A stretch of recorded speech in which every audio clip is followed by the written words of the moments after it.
legendary Caterpillar 666. Once a beast on the job site, now reduced to bare bones and memories. It's headed to the blasting bay, where things get a little abrasive.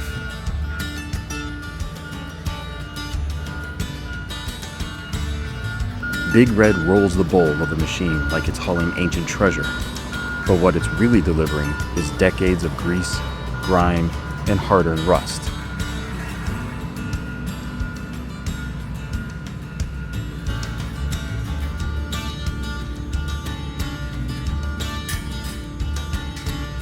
Think of it like a spa day.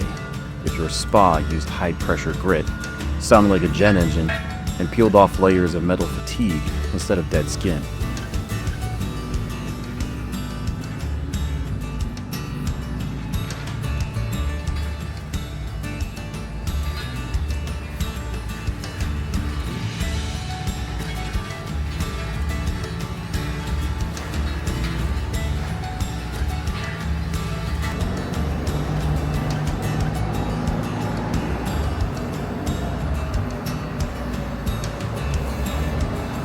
This is where the makeover begins.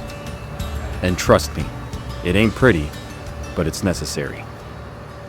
Okay, in the mechanic shop, maintenance shop, they tore the scraper down, took all the components off, and made it so we can have this unit blasted. So all the cylinders, anything that we could cause damage to, has been stripped off and down to its bare bones. And what we do is we blast this with a steel grit shot at 130 psi out of a blasting nozzle like this. So anywhere, 130 to 140 psi. So what you do is you just pull this and you wear a full gear, helmet, all supplied air. And what this does is it cleans all of the rust, all of the paint, all of any of the contaminants that are on this. It tears everything off and it gives them a clean surface to do their repair welding. It allows them to find any cracks, that are hidden underneath the paint and the rust, and it just gives them a nice clean surface to be able to inspect and ensure that everything is fixed correctly. So this is just the first round and blast. What'll happen is this will go over, this will get repaired, panels will get replaced, things will get straightened out in the weld shop, and then it will come back into the blast bay after they're done with their welding, and we'll clean it up another time to get rid of any of their slag, any of their rust. You'll get all contaminants off of it because there's going to be a lot of hands on it for sure.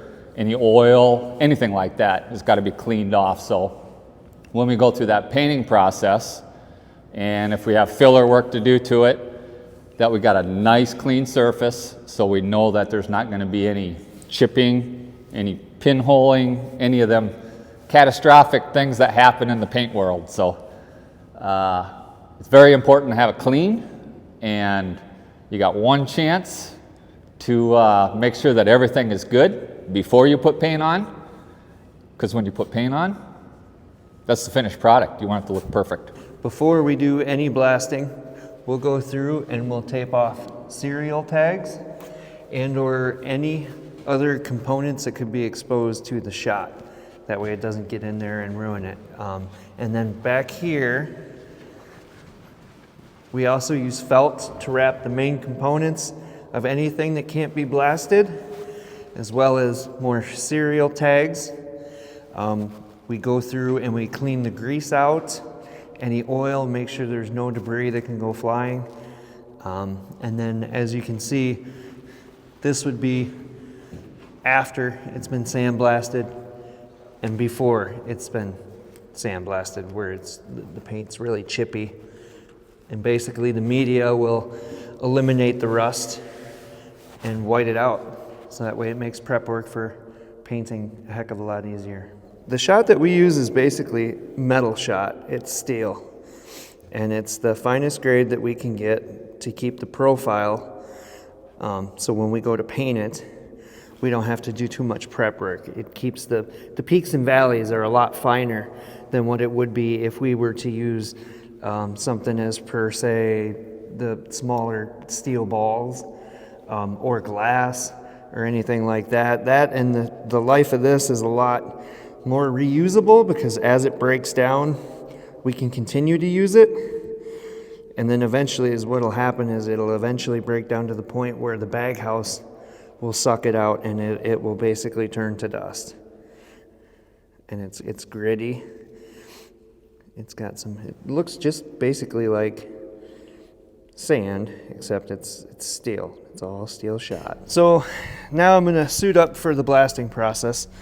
Basically, it's a nylon suit with rubbered steel-toed boots.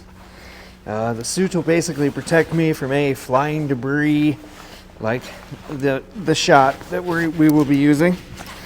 Basically goes on like this. I try to zip it up to about there, and then basically when I get the hood on is when I can put the rest of it, zipper the rest of it up. Good old earplugs for our hearing. So this is our blasting hood. It's a Nova 2000. Luckily nowadays, it also comes with an air conditioner or a heater. This hood has 3 different shields. You have a tear off, so as you're blasting, you can tear it off and it'll reveal another one. Then once you get down to the inside shield, then you have to replace them. Otherwise, if you need be, you can flip it open. This is the inner solid shield, which is really thick plexiglass. And then you have an outer thicker one, and then the inner ones for the pull-offs. Oh, we also have blasting gloves for hand safety. That way we don't get any shot into our hands. And then the next process will be to put it all on.